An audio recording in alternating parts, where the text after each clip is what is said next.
we learn English. How are you?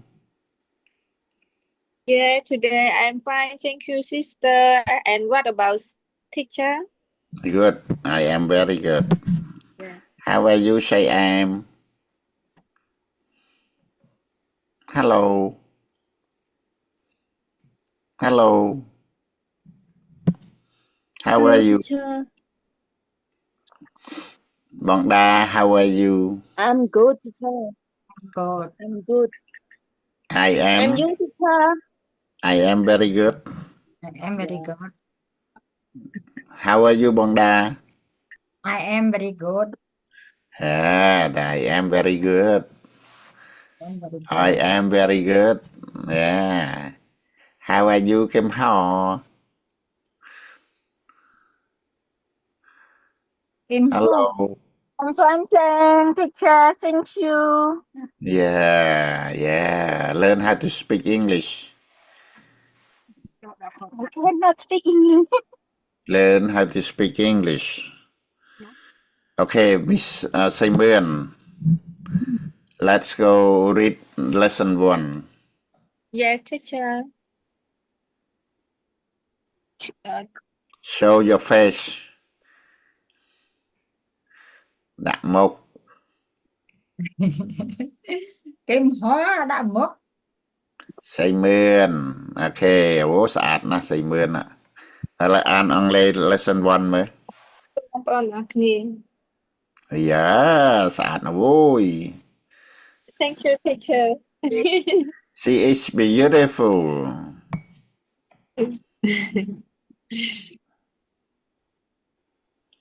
Okay, go ahead.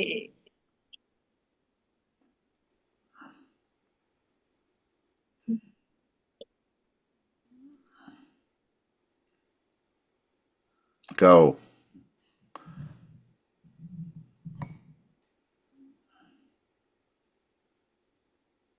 I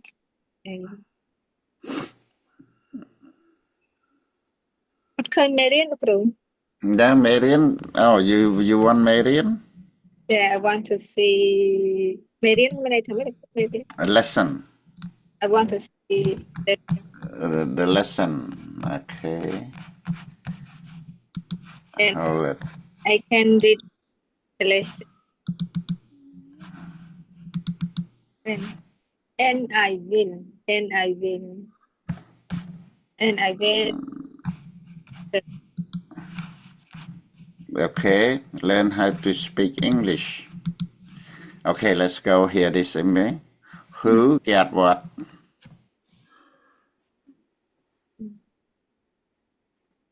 Now I started read the I am ready. I am ready. I am ready. I'm ready. I'm reading. Okay, go ahead. I start now. Mm-hmm. Who gets what? Mr. Lopez likes fish. So one day he went fishing. He went to the lake. He saw all the fish cooking. It made him hungry.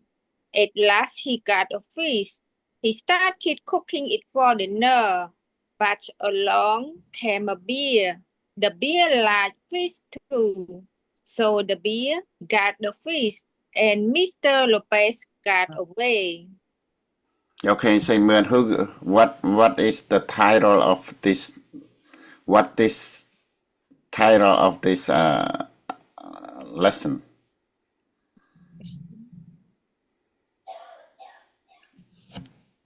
Sure ថាតើចំណងជើងគេនិយាយពីស្អី What is the title?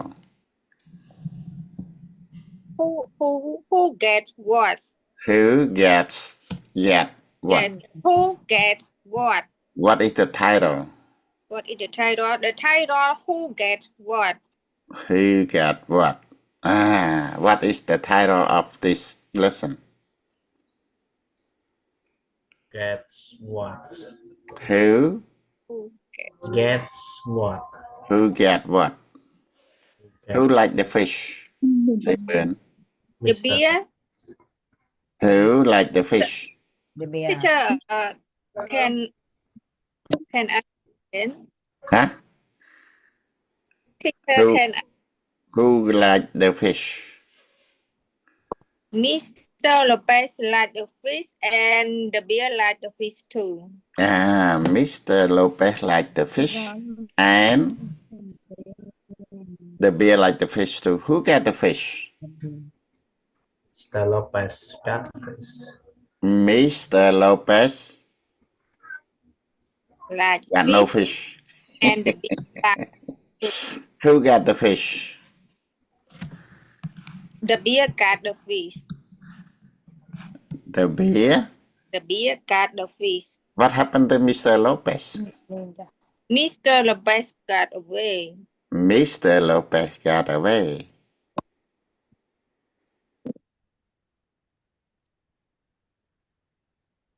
Okay. ឡើយបកប្រែខ្មែរសិនមើលស្អីអែមអានខ្មែរមើល Yes, teacher. អឺហឺ I read Khmer translate. អឺហឺ មេរៀនទី1 តើនរណាទទួលបានអ្វីលោក Lopez ចូលចិត្តត្រីនៅមិនចឹងនៅមួយគាត់បានធ្វើដំណើរ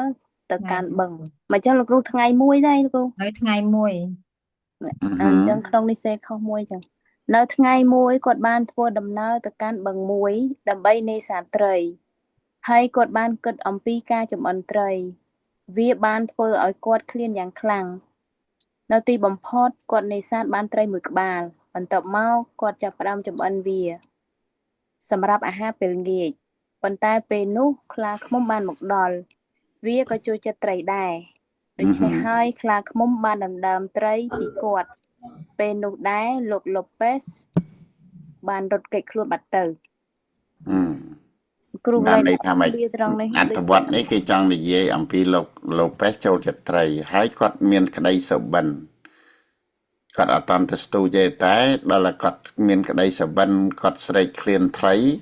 ធ្វើម៉េចទៅ គាត់ទៅ គាត់ក៏បានទៅស្ទូចត្រីគាត់មុនដំបូងគាត់តែមានគំនិតទេបទមេរៀនហ្នឹងគេចង់និយាយថាមានគំនិតយ៉ាងដល់ទីចុងបញ្ចប់គាត់ទៅស្ទូចត្រីបានមែនឃើញទេយើងមើលរូបភាពទី1គឺមើលរូបភាពគាត់ទៅស្ទូចត្រីគាត់ចំអិនត្រីដាក់លើខ្ទះរូបភាពណាហើយដល់ទីបញ្ចប់គាត់ចង្អិនហើយសត្វបៀមកដល់ពេលសត្វបៀមកដល់លោក Lopez ក៏រត់ចូលព្រះអាយុអញ្ចឹងគាត់ក៏រត់ចោលត្រីគាត់បានត្រឹមតែចង្អិនត្រីទេ So what do you describe about this describe describe ហ្នឹងយើងចូលធ្វើការវិភាសាអំពីអត្ថបទហ្នឹង how you describe about this lesson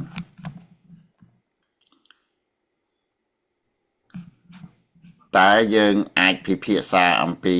ធ្វើការវិភាគ analysis យើងធ្វើការវិភាគអំពីមេរៀននេះយ៉ាងម៉េចទៅ វិភាគក្នុងមេរៀនហ្នឹងមែនលោកគ្រូ ហា ក្នុងមេរៀននេះដំបូង Mr. Lopez គាត់មានគោលដៅមានគោលបំណងហើយគាត់ឃ្លានចង់ញ៉ាំត្រីបន្ទាប់មកធ្វើឲ្យគាត់ហ្នឹងក៏ចេញទៅស្ទូចត្រីហើយក្នុងពេលដែលគាត់ស្ទូចត្រីហ្នឹងគាត់សម័យទៀតថាគាត់នឹងទទួលបានត្រីហើយគាត់នឹងចម្អិនវាឆ្ងាញ់តែបន្ទាប់មកគាត់ក៏ទទួលបានត្រីដោយការគិតរបស់គាត់មែនហើយគាត់យកទៅចម្អិន And this lesson គេ what the intention បានន័យចេតនាគេចង់ប្រាប់យ៉ាងម៉េច ចេតនាក្នុងរឿងនេះគេចង់ប្រាប់យើងថានៅពេលដែលយើងចង់បានអីមួយហើយយើងគិតពីវាសម័យឲ្យឃើញអំពីលទ្ធផលដូចឃើញរូបភាពដែលយើងចង់បាននៅក្នុងការគិតរបស់យើង ទី1យើងជំរុញឲ្យយើងទៅធ្វើសកម្មភាព ទី1ចង់បានអ្វីតើមានក្តីសម័យ thought of តើគិតទុកឲ្យឃើញជារូបភាពហើយទៅធ្វើដើរតាមការគិតដើរតាមក្តីសុបិនផុនខ្លួន See that lesson they teach you how to have a dream thought of ឲ្យយើងគិត Has a dream sort of ណា Has a dream sort of thought of thought of the fish cooking គឺនេះមេរៀននេះគេចង់បញ្ជាក់ថាម៉េចគេឲ្យយើងរៀនគិតរៀនក្តីសម័យហើយទៅធ្វើវាទៀតប៉ុន្តែនៅទីចុងបញ្ចប់អាន័យថាម៉េចយើងចេះគិតយើងមានក្តីសម័យប៉ុន្តែមានអ្នកដែលមានអំណាចធំដែលសັດធំសាហាវមកយើងបោះបង់ចោលទៀតដូច្នេះធ្វើម៉េចបើមិនសមនឹងអ្វីទេត្រូវតែហ៊ានលះបង់ចោល មានន័យថាម៉េចទៅលោកគ្រូ give up Give up អញ្ចឹងគាត់ទីមួយគាត់មានគាត់នឹកឃើញចង់ឃ្លានត្រីចូលចិត្តត្រីគាត់ក្តីសបិនចាប់បានត្រីហើយគាត់ទៅចាប់បានមែនដល់ចំអិនឆ្អិនហើយទីចុងបញ្ចប់សូម្បីតែញ៉ាំបន្តិចក៏មិនបានញ៉ាំផង នោះមានន័យថាគេឲ្យយើងចេះមើលកលៈទេសៈលោកគ្រូ ណាគេឲ្យយើងចេះមើលកលៈទេសៈ ហើយយើងគួរបន្តឬមួយក៏យើងគួរបោះបង់ ញ៉ាយើងវាយជាមួយអាសត្វបៀហ្នឹងឬក៏យើង ត្រូវរត់គេច ត្រូវរត់គេចខ្លួន Run away. See he run away Run away. បានន័យថាសំណួរសួរថាតើរឿងនេះគេចង់និយាយពីស្អីនេះសំណួរនេះគេថាទី Who got 1 រឿងនេះគេនិយាយពីរឿងអីគេ What is this story about what is the story about តើរឿងនេះគេចង់និយាយពីរឿងស្អី When to give up. To give up ធ្វើម៉េចយើងចេះ Knowing ដឹង when ពេល to ដែល give up give up ហ្នឹងបានន័យថាម៉េច បោះបង់ បោះបង់ឃើញទេបើយើងដឹងថារឿងទៅមិនរួចហើយធ្វើម៉េចបោះបង់ Give up. how did Mr. Lopez feel about the beer តើគាត់ឃើញសត្វបៀហ្នឹងគាត់មានអារម្មណ៍យ៉ាងម៉េចដែរ Feel afraid គាត់ afraid ឃើញទេនៅក្នុងហ្នឹងគេអត់និយាយមេរៀនគេអត់និយាយពីរឿងថា Mr. Lopez ហ្នឹងរាចខ្លាចអាបៀទេ How you know Mr. Lopez afraid of the beer because he ran away because he run away ឃើញទេដល់អញ្ចឹងបានន័យថាពាក្យ afraid ហ្នឹងវា run away គាត់នៅឃើញបៀគាត់នៅធ្វើអាសត្វបៀសាខ្លាឃ្មុំនឹងមកដល់ភ្លាមគាត់ធ្វើម៉េច ពីបានរវេ run away afraid ឃើញទេគាត់ give up afraid ដោយសារគាត់ afraid គាត់មិនគាត់ give up គាត់បោះបង់ចោល ពីគេមក How do you know Mr. Lopez feel about the beer ធ្វើម៉េចបានយើងដឹងថាលោក Lopez ហ្នឹងមានអារម្មណ៍យ៉ាងម៉េចសត្វបៀហ្នឹងជាមួយសត្វបៀហ្នឹង because he ran away because he run away from the beer គាត់អត់នៅជិតសត្វបៀផងឃើញទេដូច្នេះនៅក្នុងមេរៀននេះគេចង់សង្កត់ធ្ងន់ឲ្យយើងអានហើយឲ្យយល់អូខេហើយសំណួរទី 4 What did Mr. Lopez do about the fish តើលោក Lopez ហ្នឹងធ្វើអីត្រីហ្នឹង he put in a pan How you know he put in the pan ហើយធ្វើឲ្យបានដឹងថាគេដាក់នៅក្នុងខ្ទះ See picture. he's Hey you see the he's picture all out of fish cooking នេះនៅមើល picture នេះឃើញទេ picture នេះគេមិនហី he's Bạn all đi out of thả. fish cooking មេរៀនទី1គេឲ្យយើងរៀនមើលរូបភាពសំណួរនៅលើរូបភាពគេណាគេអត់មានប្រាប់ថាគេចំអិនត្រីនៅក្នុងអត្ថបទទេតែគេឲ្យមើលរូបភាពគេសួរពីរូបភាពមកវិញតើយើងមានមើលរូបភាពនៅទី1ត្រូវតែមើលរូបភាពឲ្យយល់ទី2អានអត្ថបទឲ្យយល់ឲ្យចាំទី3ឆ្លើយនៅសំណួរនេះ What did Mr. Lopez do with the fish he put Put it in the pan ឃើញទេទី5 How do you know Mr. Lopez did not eat the fish ថាធ្វើយ៉ាងម៉េចបានយើងដឹងថាលោក Lopez នឹងអត់ស៊ីត្រីផង The beer and the fish. The beer ate the fish How you know the beer ate the fish because Ini the kayaknya rupiah fish nih, ran away with the picture អូខេមេរៀននេះបង្កប់ទៅអត្ថន័យជ្រៅមិនមែនត្រឹមតែមេរៀនទេគេឲ្យយើងរៀនគិតទី1គឺឲ្យចេះគិត ទាំងពីសេចក្តីសបិនទាំងពីទៅធ្វើឲ្យមិនបានកិញ៉ាំទៀតហើយមានខ្លាឃ្មុំមកដណ្ដើមយកពីដៃទៀតដូច្នេះ Mr. Lopez ត្រូវតែដឹងកលៈទេសៈមួយត្រូវតែហ៊ានបោះបង់ចោលអូខេដល់អញ្ចឹងយើងសួរយើងអាចបំបែកសំណួរនៅលើប្រយោគទាំងអស់នេះថា Who got the fish The beer got fish. The bear got the fish Mr. Lopez get the fish and the beer got the fish too. Then Mr. Lopez what happened to Mr. Lopez Mr. Lopez go away He got away he ran away he He ran away, escaped got he away. afraid ឃើញទេ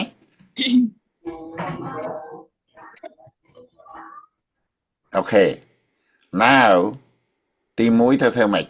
ត្រូវអានប្រយោគហ្នឹងឲ្យចាំទី2យកប្រយោគហ្នឹងបង្កើតទៅជាសំណួរទាំងអស់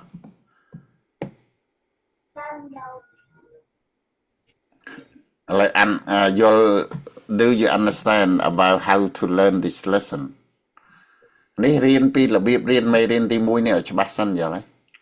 Yeah Okay ទី2អូខេទី1មើលលំហាត់នេះបកប្រែទី2រៀននឹងបង្កើតពាក្យកាលណា OT នេះអក្សរ OT នេះ See អក្សរ OT នេះយើងដាក់ពាក្យវាមកយើងបង្កើត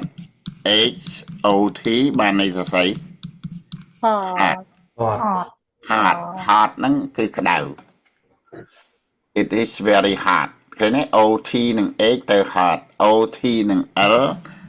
និង OT វាទៅ lot ហ្នឹងបានន័យថាច្រើនឃើញទេដល់ GOT បានន័យថាម៉េច God. God God. God ហាទី1ត្រូវរៀនបង្កើតពាក្យឃើញទេនេះគេរៀនធ្វើម៉េចរៀនបង្កើតពាក្យរាល់ថ្ងៃឲ្យតែអក្សរ OT និងពាក្យពីដើមមកបានន័យថាម៉េចវាបង្កើតបានពាក្យមួយថ្មីទៀតអូខេថ្ងៃនេះយើងយកមេរៀននឹងមកនិយាយសិនទី2បានយកពាក្យហ្នឹងពាក្យទាំងមិញ Hot Lot God នេះយកមកប្រើក្នុងប្រយោគ Mr. Lopez what នេះបំពេញកន្លែងនេះអ្នកណាអាចពេញបានទេ Got a Got the fish fish. Mr. Lopez got the fish Got a fish Got the fish. He cooked it on what on a hot fire hot fire fire ភ្លើងក្តៅ He cooked it on hot fire the beer like fish a lot a lot ឃើញទេ Miss the beer got fish a lot អូខេហ្នឹងគឺរៀនធ្វើមេរៀនហ្នឹងអញ្ចឹងហ្មងហើយមួយទៀតបានមកធ្វើអីអានវាហើយអូខេទាំងអស់នេះគេឲ្យយើងអានហើយយើងគិតមើលថានេះឲ្យរៀនគិតទេ The beer make noise តើ the beer ហ្នឹងបង្កើតសំឡេងនេះវាមកដល់វាស្រែកក្នុងឃ្លាំងហ្នឹងយើងមើលមេរៀនហ្នឹងឃើញអា beer ហ្នឹងវាមកមិនទេវាមកតាមសម្រួលទេបានន័យថាវាបានស្រែកទេ វាអត់មានស្រែកទេឃើញទេណា The beer make noise No. វា no ដូច្នេះឆ្លើយថា no ណា The fish don't cook me the fish yell don't cook me yell នេះស្រែកណា No. អូត្រីនឹងពេលយើងMr. Lopez នឹងចំអិនវាទៅត្រីនឹងមានស្រែកទេ អត់បានស្រែកទេ Don't cook me ថាអូអ្នកឯងកុំចំអិនខ្ញុំកុំធ្វើបាបខ្ញុំ The fish មានស្រែកចឹងហ៎ No No Mr. Lopez saw the beer Yes. Yeah Yes me the beer cook the fish No the beer ហ្នឹងវាចំអិនត្រីហ្នឹងទេ No No No ដូច្នេះប្រយោគទី1នៅក្នុងចំណុច D នេះចំណុចអក្សរ D នេះក្រុមអក្សរ D នេះគេឲ្យយើងរៀនគិតហើយគេឲ្យយើងឆ្លើយថាគេដាក់សំណួរយើងដាក់ប្រយោគមកតើសត្វបៀវាមានសម្លេងទៅទេ Game match. No. No. no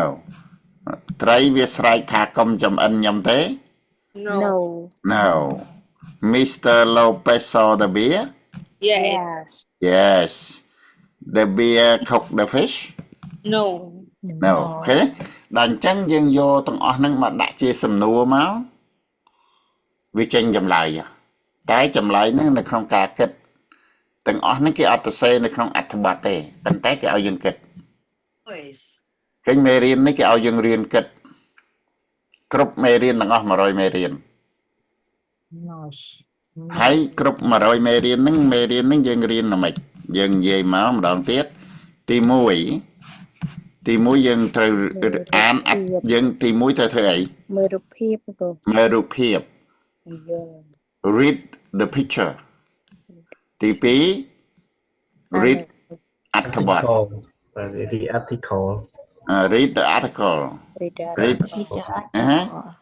ហើយមើលរូបភាពទី3សួរសំណួរនេះឆ្លើយបើយើងអានយល់បានន័យថាម៉េច បើយើងអានយល់បានន័យថាយើង អាចឆ្លើយត្រូវ យើងអាចត្រូវឆ្លើយត្រូវហើយ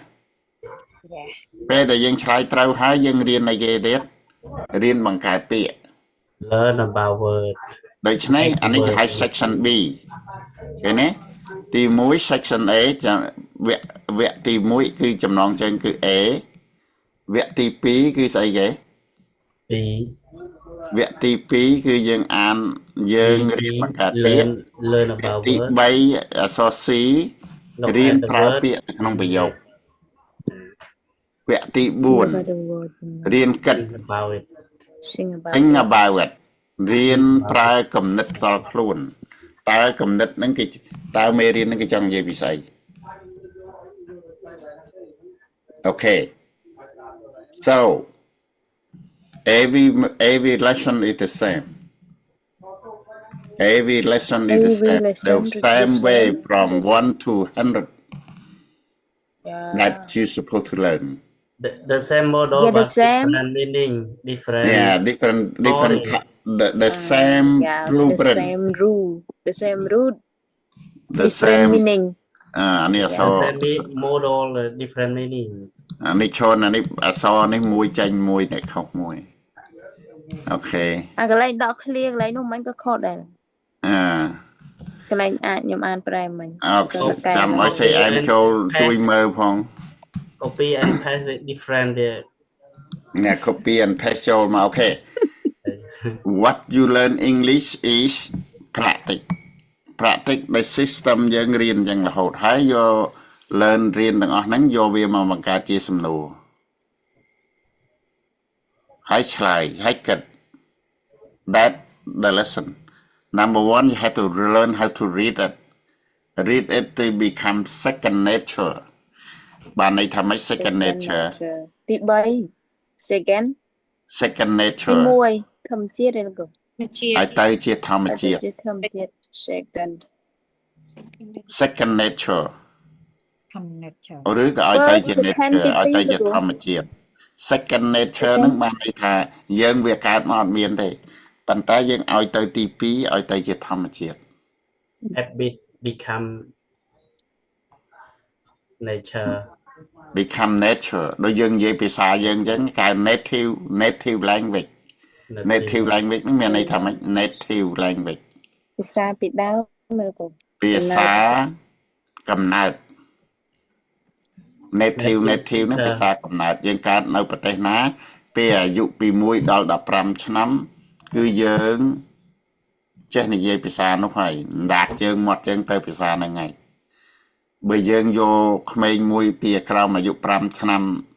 មកដល់ដាក់5 10ឆ្នាំវាទៅភាសាមួយផ្សេងទៀតហើយបើអញ្ចឹងយើងអ្នករៀន second language នេះគេហៅ second language ភាសាទី2ដូច្នេះដើម្បីរៀនភាសាទី2ចេះលុះត្រាណាតែយើងមិន practice to become second nature okay Yeah. clearly do you understand clearly Yes, I understand. Clear.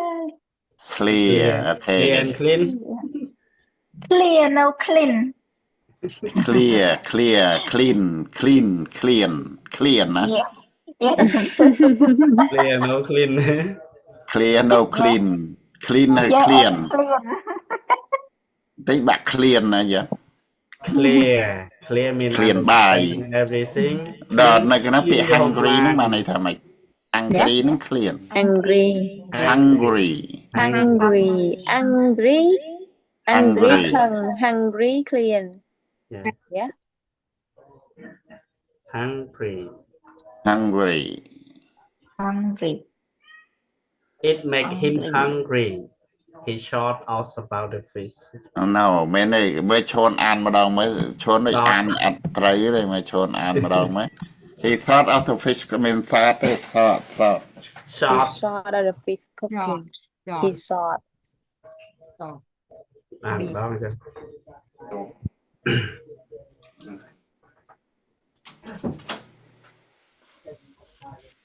គ្រូនរណាមានផែនដីនៅពីក្រោយឯងគ្រូនអង្គុយលើផែនដីហ្មងឬក៏ ដាក់លើផែនដីមើលស្អីអែមមែង it on the I sit earth on top of the world to look at you there sit off the top of the world to look at you teacher make sure you learning right share the article I can read read មើលឲ្យឈួន read មើល share article teacher share no lesson need for to share Need to share the share lesson brother Chon Chon Chon brother Chon yeah okay who gets what Mr. Lopez like fish so one day he went fishing she went to the lake he thought of the fish cooking it made him hungry at last he got a fish he started cooking it for dinner but along came a bear the bear liked fish too so the bear got the fish and Mr. Lopez got away yeah គ្រាន់បើតែឈួនណា លោកគ្រូ Mr. កន្លែង Lopez កន្លែង got បៀ away ហ្នឹងបៀឬក៏បៀលោកគ្រូ bear bear បៀ no បៀ bear beer beer beer មួយទៀតហ្នឹង បៀមួយ beer ទៀត ផឹកអាពី beer ផឹកហ្នឹង beer ចានេះបៀយើងអានថាបៀ bear កំហុសអានត្រូវមកមើលកំហុសអានមកចប់មើល cầm hố Big practice baby. with big baby your my big hubby, baby Who get what? Mr. Lubby like fish, so one day he went fishing. He went to the lake. He sought out the fish cooking. It made him hungry. At last, he got a fish. He started cooking it for dinner. But along came a bear. The bear liked fish too. So the bear got the fish. And Mr. Lobby got away. អូខេកំហុសអានទៀតអានរងថ្ងៃទៅចាំហ្មង practice it every day Sure. consistency នឹង do it every day again and again until become second nature cầm hố practice with her honey every day I know Yeah. កំហុស practice វាធ្វើថានេះតិច Teacher, តិច I ទៀត have តិចទៀតកំហុសចេះអង់គ្លេសច្រើនទៀតណោះ teacher I have a question yes why who gets what get we it is called s why is it s get អូ YS អានឹង grammar វេយ្យាករណ៍ហ្នឹងបានន័យថាម៉េចអូខេ Who អា is នឹង the get វាច្រើនកាលណាបើ third person អង់គ្លេសវាមានអីគេ third មាន person first person plural second person third person third person who កាលណាបើ third person first person singular ឲ្យតែ singular verb នៅពីក្រោយវា become អីត្រូវមាន s singular plural Yeah. singular singular plural singular singular ឲ្យតែវា third ឯកវចនៈ person singular verb ពីក្រោយវាមាន s ទាំងអស់ឲ្យដូចឈ្មោះ Mr. Lopez ដូច like នេះមាន s ប៉ុន្តែ s ហ្នឹងគឺកាលណា លោកគ្រូឯកវចនៈឬក៏ពហុវចនៈដែលមាន s ឯកវចនៈ ឯកវច ឯ នៈ កវ មាន ច s នៈ ចុះដែលគេថាពេល បាទ ច្រើន អានេះវាមិនមែនជាឯកវចនៈទេប៉ុន្តែ plural បានតែថាឯកវចនៈពហុកវចនៈយល់ទេអាហ្នឹងវាជ្រៅសម្រាប់ស្អីឯងពេកវាធុ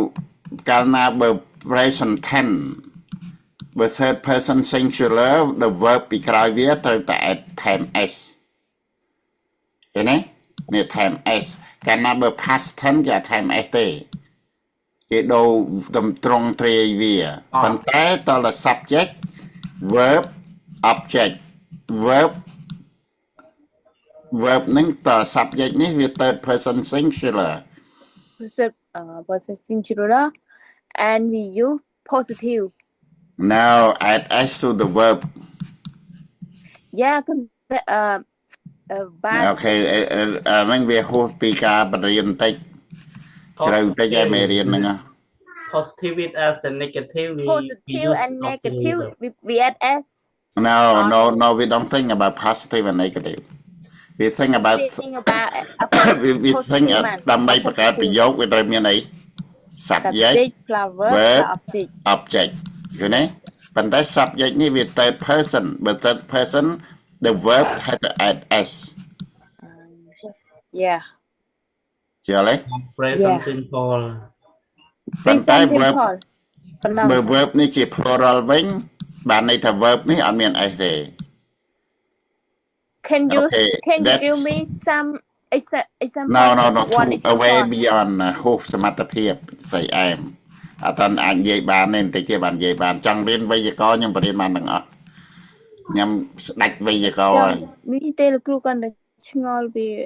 មាន s ច្រើនលោកគ្រូចឹង ហ្នឹងហើយហ្នឹងហើយ ពិបាកបញ្ មា ចេញ ន សម្ s លេង ហ្នឹង លោកគ្រូ នៅក្នុងនេះគេចង់ឲ្យយើងនិយាយអី who gets who gets who gets was ទេអា get ហ្នឹងមានខ្យល់បន្តិចហ្នឹងគេគេដាក់ s ទាំងអស់ហ្នឹងគឺមានអីមានខ្យល់ហ្នឹងឯងឃើញទេ yeah ណែ fish យល់ទេ lice large fish យល់ទេ Fish. ពាក្យ fish ពាក្យ s ហ្នឹងឲ្យមានខ្យល់ទាំងអស់អូខេ and now do you understand it ដើម្បីបង្កើតវេយ្យាករណ៍ដើម្បីបង្កើតប្រយោគបាន sentence មួយបានទៅធ្វើម៉េចទៅមាន subject object and verb subject plus object verb and subject object plus verb plus object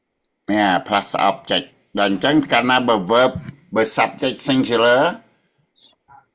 verb ពី add s ឃើញទេអាហ្នឹងចម្លើយស្អីឯងឯង ចូលលោកគ្រូមួយទៀតដែលគេថាពហុវចនៈច្រើនមិនគេ add s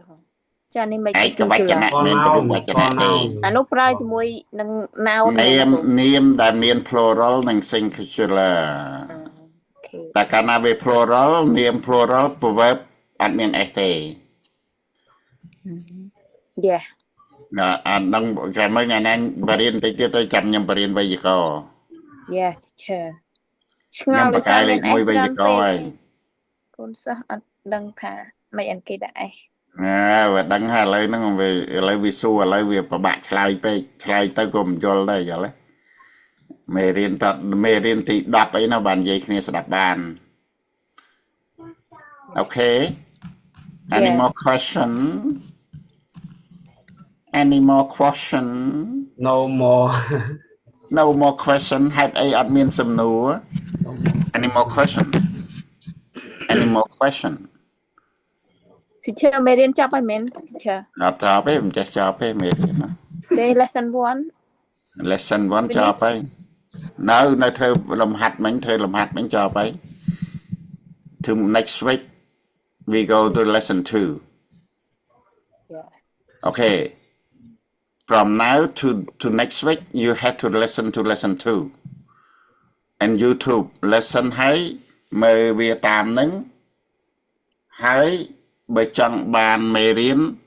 ចុច link ទៅ YouTube ទៅ Google Drive ទៅមេរៀននឹងវាផុសនៅមុខហើយ from now on you had to practice reading every day. Number 2, you had to do your homework. Yes, បើ sir. សិនជាអត់ធ្វើលំហាត់ទាំងអស់ហ្នឹងទេអត់អាចទៅរួចទេតែជារត់ចោលទាំងអស់ហើយឥឡូវគ្នាតិចផងតិចទៀតរត់ចោលទៀតប្រកាយជាងគេគឺរត់ចោលហ្នឹងឯងតែរៀនអត់យល់គឺរត់ចោល Big Okay. baby តែជាស្អីអែមហ្នឹងបានមាត់ធំហ្នឹងរត់ចោលវាហ្នឹងដូចអាខ្លាឃ្មុំអញ្ចឹងវាស៊ីត្រីអស់ទៅរមាត់វារីកដូចស្អីអែមអញ្ចឹង បានតាកតងមាត់លោកគ្រូ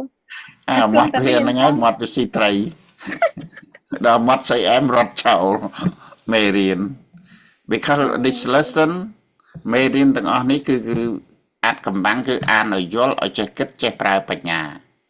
Dạ. មិនត្រឹមតែមេរៀនភាសាអង់គ្លេសទេនៅនេះណាធំជាងភាសាអង់គ្លេស Yeah. You see មេរៀនទាំងអស់នេះបង្កប់អត្ថន័យហើយមេរៀនទាំងអស់នេះគេទៅសេពីមនុស្ស100នាក់ម្នាក់ទៅសេបានតែមេរៀនមួយទេហើយគេយកចំណេះទាំងអស់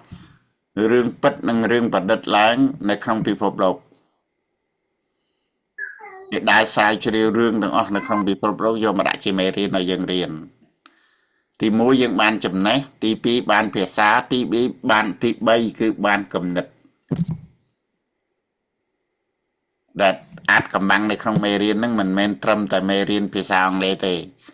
ហើយនៅក្នុងហ្នឹងគេបរៀនបង្កើតពាក្យគេបង្កើតវេយ្យាករណ៍គេបង្កើតអីទាំងអស់តែយើងត្រូវតែអានឲ្យយល់រាល់ថ្ងៃអានរាល់ថ្ងៃតលតែពេញចិត្តចូលចិត្តដើម្បីធ្វើកើតតល consistency ធ្វើដដែលរហូតហើយចាប់ពីអាទិត្យក្រោយទៅយើងរៀននិយាយអង់គ្លេសរហូតមក Yeah. អូខ្មែរអត់មានទេ Yes. ហើយមួយអាទិត្យបាននិយាយតែម្ដងឯងតិចទៀតបានអ្នកណានៅជាប់បានដាក់មួយអាទិត្យ2ថ្ងៃថ្ងៃសៅរ៍និងថ្ងៃអាទិត្យ សុំដាក់2ថ្ងៃ តិចទៀតសិនឥឡូវហ្នឹងមិនតាន់ទេអញ្ចឹងហ៎មកស្អីអែមមកមាត់វាណាញ៉ាំបិទមាត់ចិត្ត លោកគ្រូហើយកូនសាំតាកតងនឹងមាត់កូនសាអញ្ចឹង rồi am មាត់ហ្នឹងវានិយាយអង់គ្លេសកើត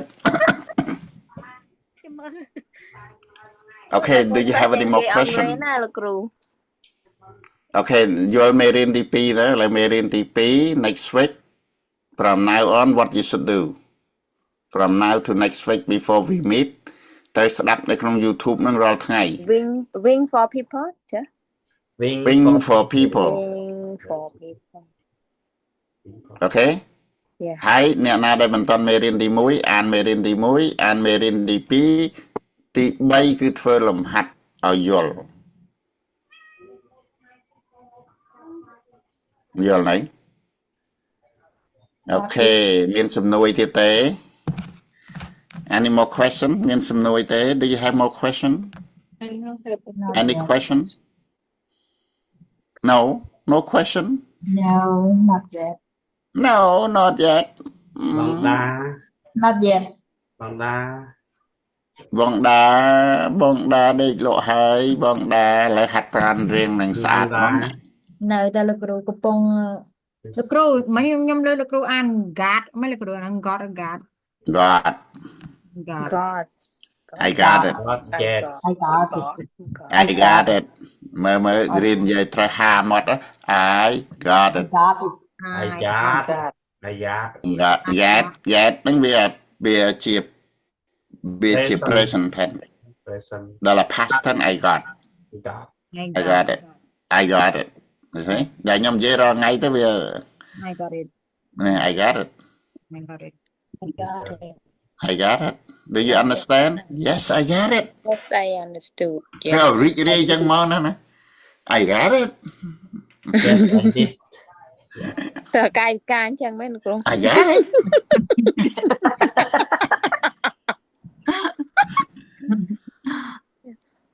Do you understand Say am I got it Yeah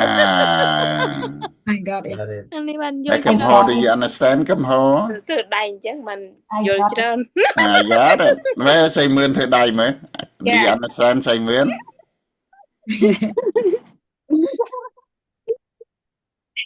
thế đây mới xây mươn à Yeah, I got it. cái này xây mươn vậy mà đôi thom mà chia chăng đôi phía xa đam cầm nát chăng giờ đấy em ta mà năm thế còn vậy đôi on lê chăng đôi đam cầm nát chăng này này Really, teacher? Thank Ừ. you very much. Coi nhanh đúng không?